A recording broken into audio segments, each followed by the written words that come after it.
Hi friends, எல்லாருக்கும் நான் நன்றி சொல்கிறேன். எனக்கு சப்ஸ்கிரைப் பண்ணவங்களுக்கும் லைக் பண்ணவங்களுக்கும் நான் ரொம்ப மனதார உங்களுக்கு நன்றி சொல்கிறேன். பாபாஜி உங்களோட கோரிக்கையும் உங்களோட பிரார்த்தனையும் கண்டிப்பாக பாபாஜி நடத்தி வைப்பார். நான் பாபாஜி கிட்ட பிரார்த்தனை பண்ணிக்கிறேன்.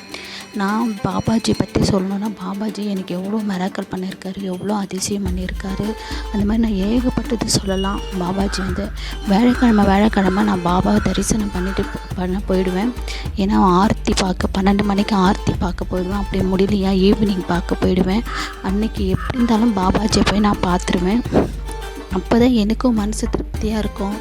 பாபாஜி இந்த வாட்டி நான் வியாழக்கிழமை போகும்போது 12 மணிக்கு ஆர்த்தி பார்க்கும்போது அங்கே கொலு வச்சுருந்தாங்க. சூப்பராக பண்ணியிருந்தாங்க. எனக்கு ரொம்ப பிடிச்சிருந்தது. கொலு பார்க்கும்போது அவ்வளோ அழகாக இருந்தது. கொலு அப்படியே பார்த்துக்கிட்டே இருக்கலாமான்னு இருக்குது.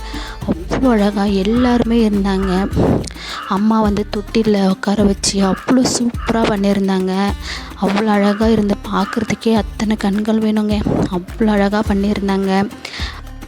நீங்களும் கண்டிப்பாக பாபாஜி கோயிலுக்கு போனால் கண்டிப்பாக நீங்களும் கொலுவை பாருங்கள். கொலு பார்க்கும் போதே நம்மளுக்கு ஒரு நல்ல வைப்ரேஷன் இருக்கும். பார்க்கும்போது அவ்வளோ நல்லாயிருக்கும்.